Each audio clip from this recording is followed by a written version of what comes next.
हिवाळ्यात बाजारात कितीतरी हिरवागार ताजा भाजीपाला आला आहे, नाही का?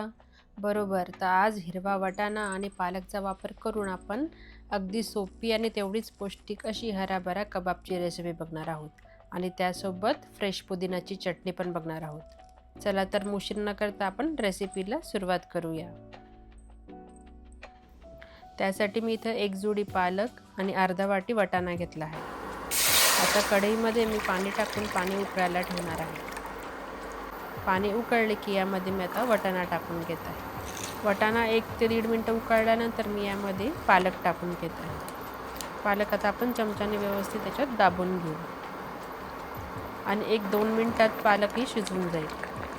आता आपण वाटाणा चेक करून घेऊ शिजला की नाही. बघा, आपला वाटाणा शिजला आहे.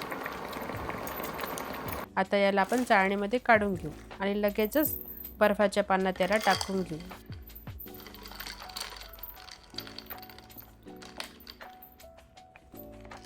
पालक गार झाल्यानंतर आता याला आपण चाळणीमध्ये परत गाळून घेऊ आणि याच्यामधले बर्फाचे तुकडे काढून घेऊ.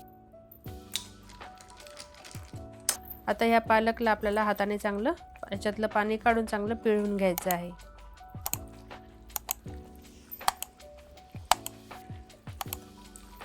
बघा, या पद्धतीने आपण याच्यातलं सगळं पाणी काढून घेतलं आहे. तसंच वाटाणा आपण एका नॅपकिनने पुसून घेतलं आहे. आता यामध्ये मी 4-5 लसणाच्या पाकळ्या, 4 मिरच्या, थोडा अद्रकचा तुकडा, मूठभर कोथिंबीर. आता हे सर्व आपण मिक्सरमधनं बारीक करून घेणार आहोत. फार आपल्याला पेस्ट पण नाही करायची आहे. आता यामध्ये मी 2 छोटे उकडलेले बटाटे किसून घेत आहे. तुम्हाला आवडत असेल तर इथे तुम्ही थोडं पनीर पण किसून टाकू शकता. आता आपला बटाटा किसून झाला आहे.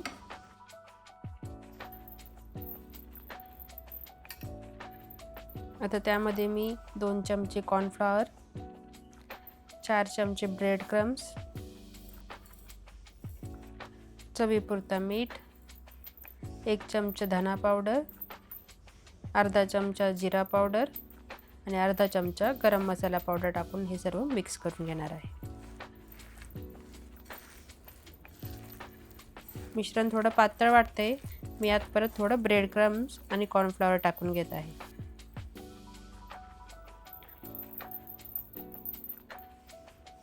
आता याला आपण व्यवस्थित मिक्स करून घेऊ.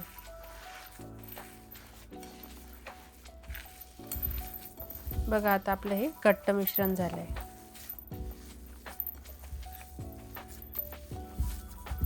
आपण चेक करून बघू याचं कबाब तयार होत आहे की नाही. आता याचे कबाब तयार होऊन राहिलेत.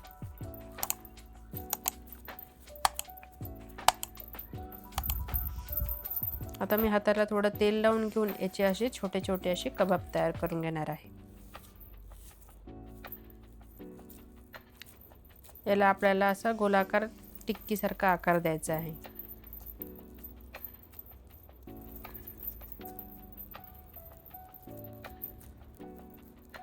बघा, याप्रमाणे खाली याच्यावर थोडं असं गोल फिरून घेतलं की याच्या कडा पण छान गोल येतात. आता याच्यावर आपण एक काजू लावून घेऊ.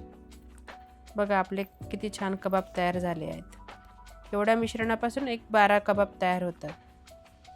आता या पॅनमध्ये मी 2 ते 3 चमचे तेल टाकून घेते. हे कबाब मी शॅलो फ्रायच करणार आहे. तुम्हाला डीप फ्राय करायचं असेल तरी चालेल. आता याच्यावर आपण कबाब अरेंज करून घेऊ. आता लो फ्लेमवर मी हे कबाब छान शॅलो फ्राय करून घेणार आहे. आता आपण चेक करूया याची खालची साईड झाली की नाही. आता हे सगळे कबाब मी उलटे करून घेतले आहे आणि वरून थोडं त्याला प्रेस करून घेत आहे. बघा, आपले कबाब आता खाण्यासाठी तयार झाले आहे. आता यासोबत खाण्यासाठी आपण पुदिन्याची चटणी करून घेऊ. त्यासाठी मी इथं 1 मूठभर कोथिंबीर, 1 मूठभर पुदिना, 1 हिरवी मिरची आणि 1 अद्रकचा तुकडा, 1 चमचा जिरं पावडर, चवीपुरता काळं मीठ आणि 2 चमचे दही आणि 2 बर्फाचे तुकडे टाकून आता हे मिक्सरमधनं बारीक करून घेणार आहेत. बर्फाच्या तुकड्यामुळे बघा पुदिन्याची चटणी किती हिरवीगार झाली आहे. आता हे गरमागरम कबाब आपण ह्या पुदिन्याच्या चटणीबरोबर सर्व करू. आपले विंटर स्पेशल गरमागरम हराभरा कबाब तयार आहेत. किती सुंदर दिसत आहेत आपले कबाब. ही रेसिपी तुम्ही नक्की ट्राय करून बघा आणि तुमचा अनुभव मला कमेंटमध्ये नक्की कळवा. रेसिपी आवडली असेल तर लाईक करा, शेअर करा आणि चॅनल सबस्क्राईब केलं नसेल तर नक्की सबस्क्राईब करा. थँक्यू. भेटूया पुढच्या रेसिपीमध्ये.